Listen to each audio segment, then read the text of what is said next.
Assalamualaikum warahmatullahi wabarakatuh.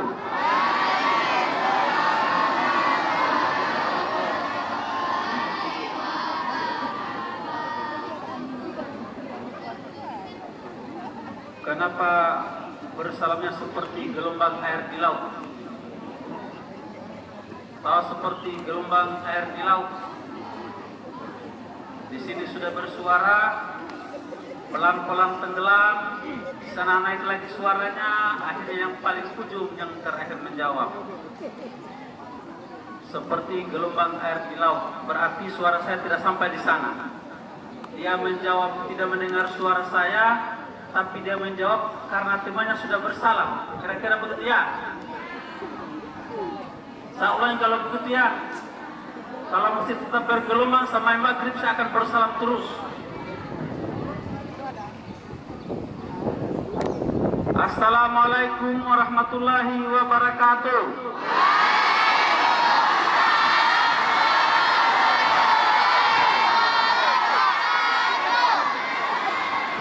Itu masih bergelombang.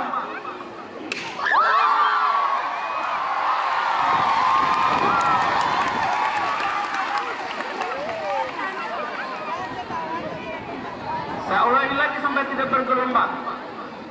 Kalau masih bergelombang, saya langsung berhenti ceramah. Satu kali lagi ya. Mudah-mudahan ini sudah untuk yang terakhir, tidak bergelombang lagi. Assalamualaikum warahmatullahi wabarakatuh.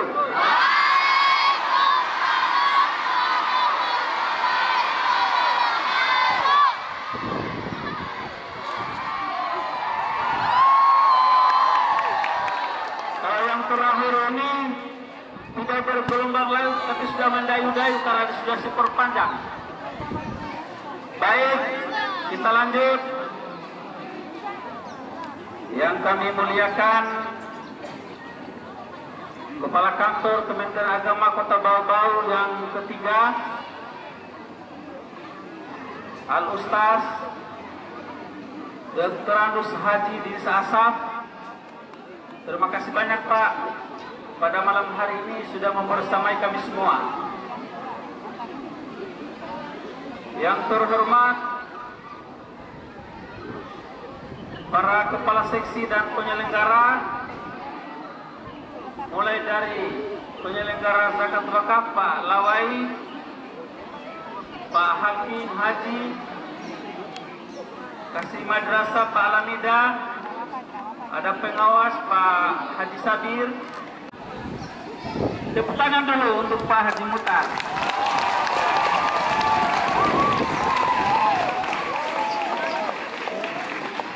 Yang terhormat Kepala Madrasah Sanadiyah Negeri 1 Bau-Bau Pak Mursali SPD,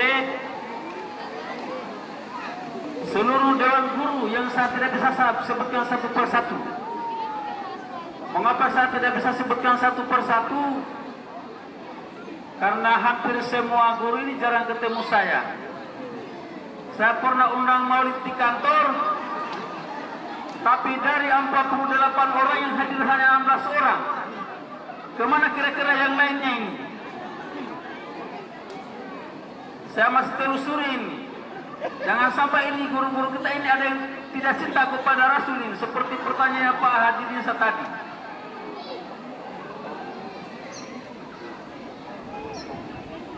Ada juga Ketua Dharma Wanita, padahal ya saya hampir lupa tadi. Ketua Dharma Wanita Persatuan Kantor Kementerian Agama Kota Bau-Bau. Harus kita hati-hati kita sebut. Kalau kurang saja satu huruf ini berbahaya. Anak-anak kami yang kami cintai dan kami banggakan, sore hari ini kita kembali bersyukur kehadirat Allah Subhanahu wa Ta'ala atas curahan nikmatnya kepada kita semua melalui kegiatan Maulid Nabi besar Muhammad sallallahu alaihi wasallam. Allah himpun kita dengan berbagai kesibukan kita. Inilah salah satu contoh bahwa Nabi besar Muhammad sallallahu alaihi wasallam itu memiliki power yang luar biasa.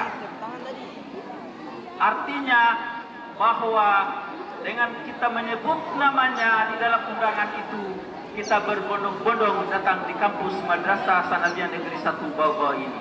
Bukan hanya kita datang, tapi kita siapkan pohon telur, kita siapkan male. Mudah-mudahan ini, semua anggarannya ini bukan dari gurunya, tapi partisipasi kita semua. Dari mana uangnya ini? Dari siswa. Betul. Itu yang benar, tidak salah. Yang salah itu kalau guru yang siapkan uangnya. Kalau dari siswa, itu yang benar. Tepuk tangan untuk siswa-siswi kita.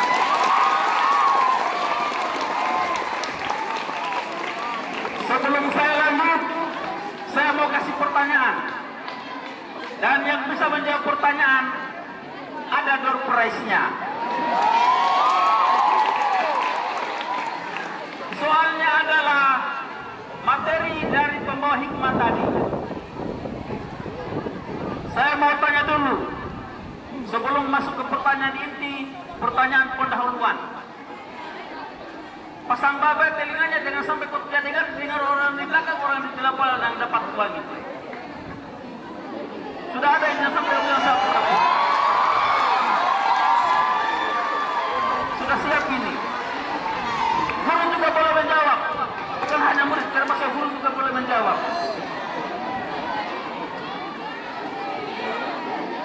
Pertanyaan pertama. Tanggal berapa hari Valentine? Angkat tangan. Angkat tangan. Tanggal berapa hari Valentine?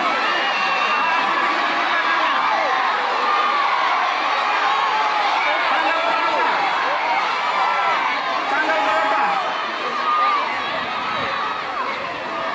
Katanya tanggal 18 Februari, betul?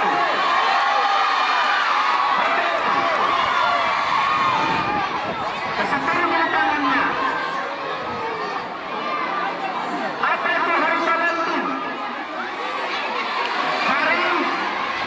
Hari kasih sayang. Pintar-pintar ini ITSN 1 Bau-Bau ini.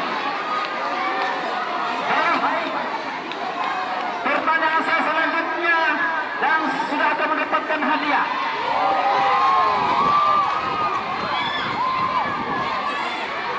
Jawabannya harus lengkapnya, kalau tidak lengkap bisa tidak bayar. Pertanyaannya, Nabi Muhammad itu lahir pada tanggal bulan berapa dan berapa? Belum selesai pertanyaannya. Belum. Lahir pada tanggal berapa dan wafat pada tanggal berapa?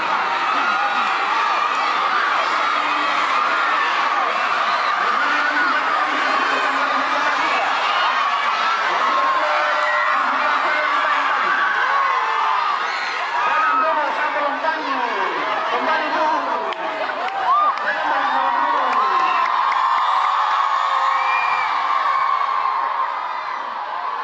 Yang berhak menjawab itu yang saya panggil. Kalau tidak ada yang saya panggil, berarti kita lanjut. Begitu ya? Jangan kalian berharap saya mau panggil, belum tentu saya panggil.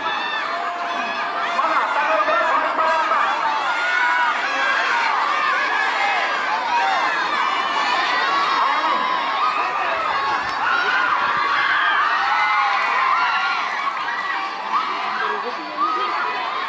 Ini saya mau kasih pertanyaan karena dia pakai sultan.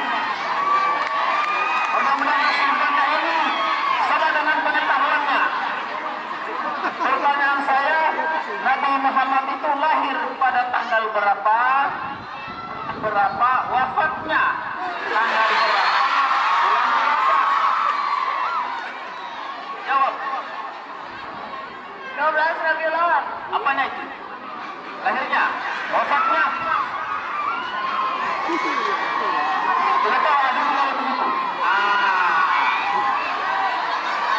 Siapa guru agamanya ini? Berarti tidak tahu siapanya. Nabi Muhammad. Mana guru agamanya? Ada tangan dulu guru agamanya. Mana guru agamanya ini? Yang tidak tahu hari wafatnya ini. Nanti saya tahu seluruh guru agamanya. Mana lagi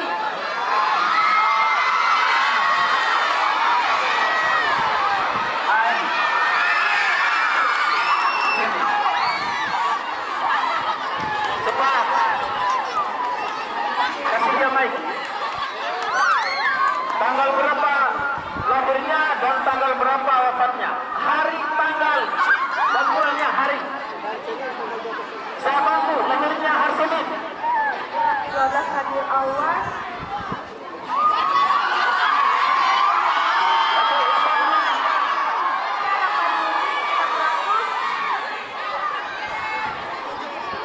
Wafatnya hari apa?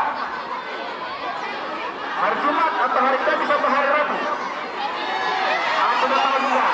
Siapa sudah orang ini? Orang ini?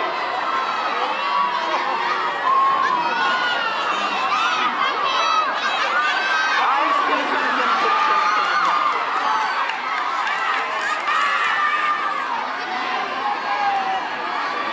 Coba, wafatnya hari, tanggal, bulan.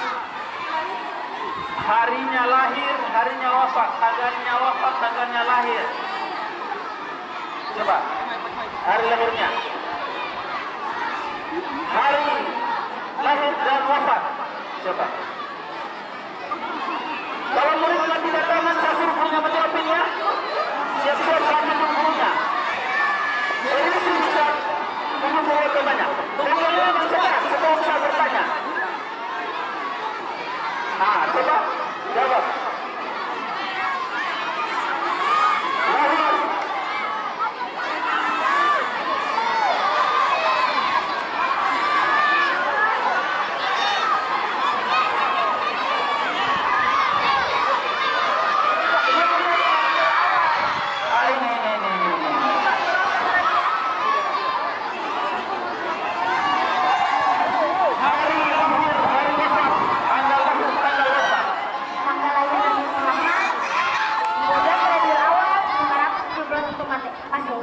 Bertepatan dengan tahun gajah. Tanggal wafatnya 8 Juni 630 Masehi.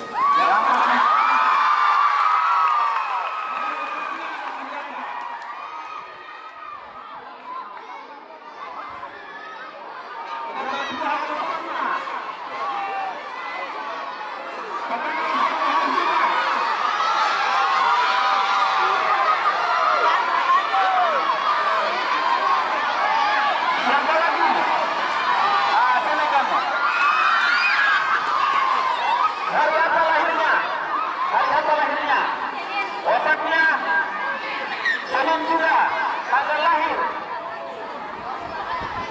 Wafatnya 8 Juni. Betul, hari lahirnya hari Senin. Wafatnya hari Senin. Lahirnya tanggal 12 Rabiul Awal. Wafatnya tanggal 12 juga Rabiul Awal. Kira-kira begitu ya. Lahir pada hari yang sama dan meninggalnya pada waktu yang bersamaan. Hari Senin juga. Mana tadi yang menjawab?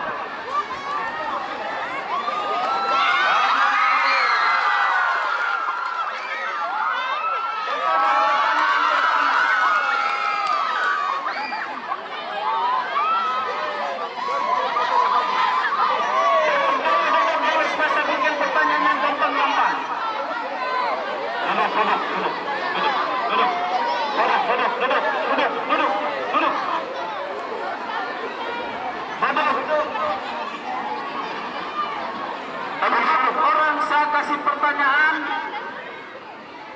kalau dianggap bahwa 4 orang itu adalah sebuah survei, maka 75% siswa madrasah sanawiyah tidak tahu tanggal kelahiran dan wafat, tidak tahu hari kelahiran dan wafat kelahirannya Nabi. Karena dari 4 saja yang menjawab. Berarti kalau dari 800 siswa sanawiyah, kemungkinan ada 600 yang tidak tahu hari dan wafatnya Nabi besar Muhammad SAW. Kemungkinannya. Jadi ini menjadi catatan guru-guru agama kita ini. Karena hari ini kita melaksanakan namanya kegiatan peringatan Maulid. Jangan sampai lebih gampang kita menghafal hari Valentine daripada hari lahirnya Nabi besar Muhammad SAW. Sudah bisa saya lanjut? Sudah. Berapa menit?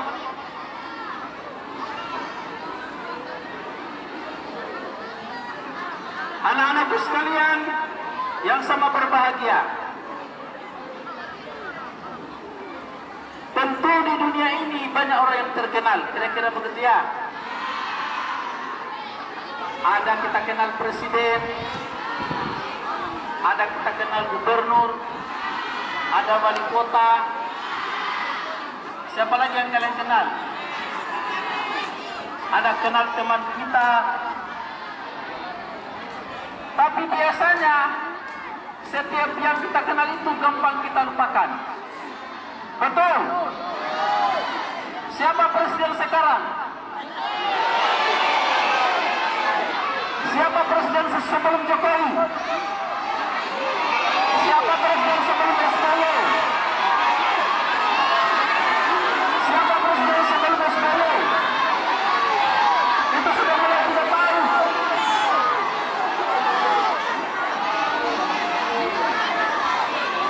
Coba dia dulu, saya kasih lagi satu pertanyaan.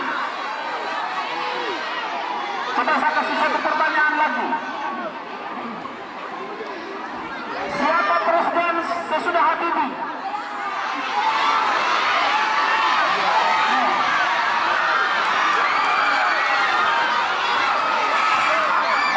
Siapa presiden sesudah Habibie? Presiden sesudah Habibie yaitu Abdurrahman Wahid. Betul, Abdurrahman Wahid. Bukan Megawati ya? Bukan, Megawati kelima. Oh, enggak ini. Aduh.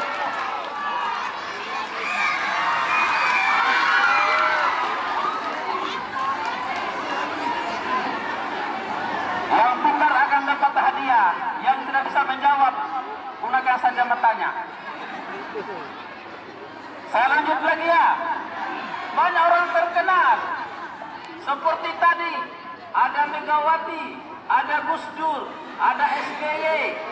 Di Sulawesi Tenggara ada Ali Mazi, ada Nur Alam. Di Kota Bau-Bau ada Laode Ahmad Monianse, ada Tamrin, ada Mansur. Kalian tahu Mansur?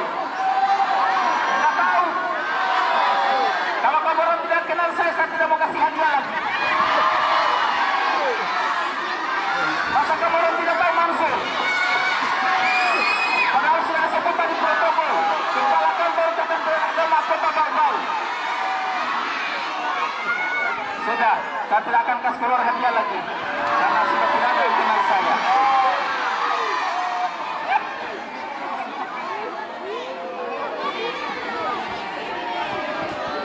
Lanjut.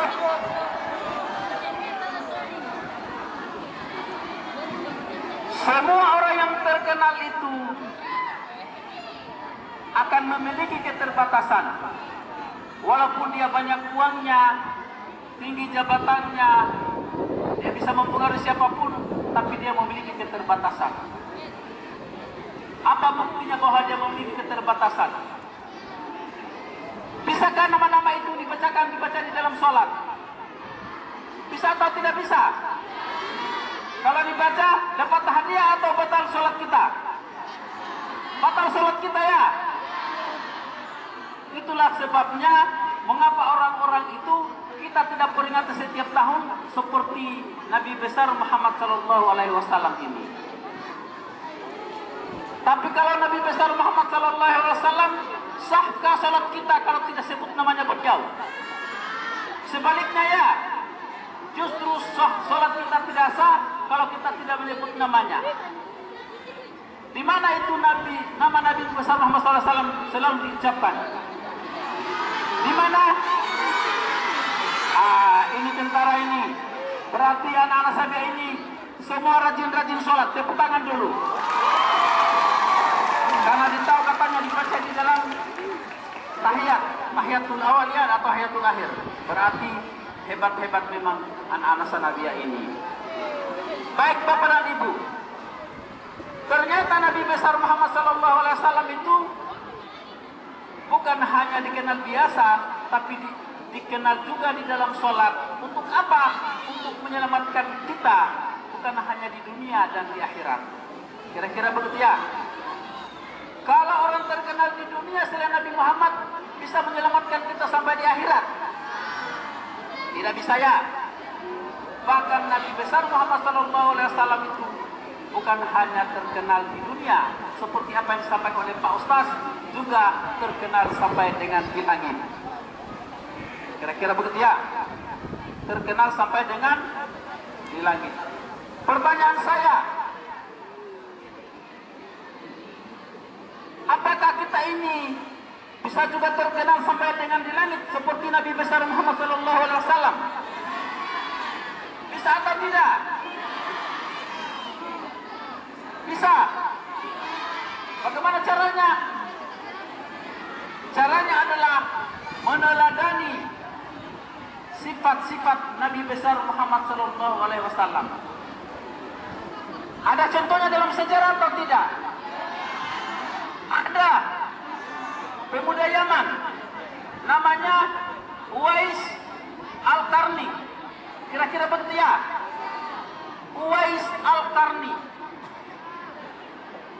Uwais Al-Qarni ini adalah seseorang yang sangat miskin. Saya ulang sekali lagi, dengar dulu ini anak-anak. Seseorang yang sangat miskin. Kemudian dia dihidapi oleh penyakit kulit yang tidak pernah berkesembuhan. Kira-kira begitu ya? Dia punya tugas setiap hari tidak terlalu banyak, tapi dia dikenal oleh malaikat dan dikenal oleh makhluk langit. Dia punya resep cuma 2 saja.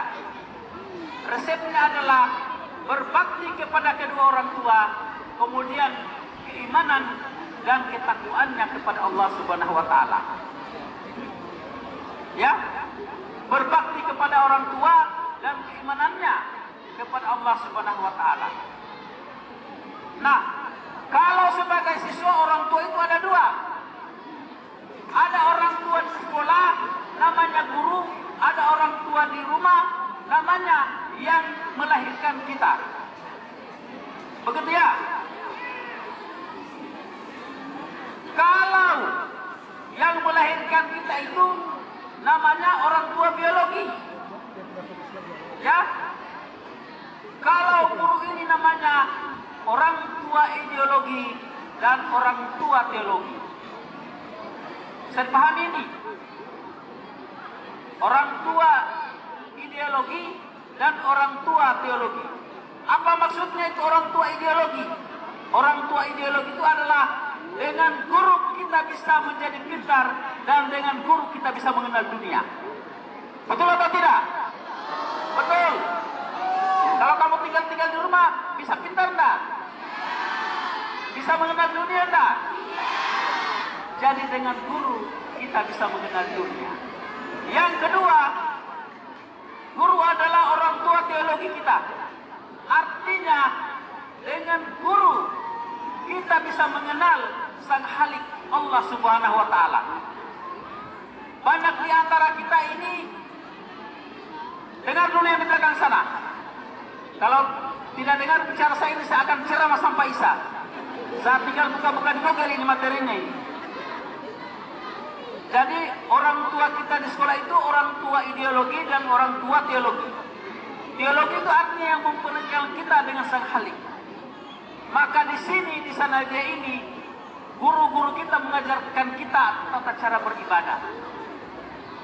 Diajarkan kita untuk menghafal Al-Quran. Begitu Pak Mursalia. Diajarkan kita untuk membaca Al-Quran. Diajarkan kita untuk menghafal hadis. Diajarkan kita untuk mengenal hadis.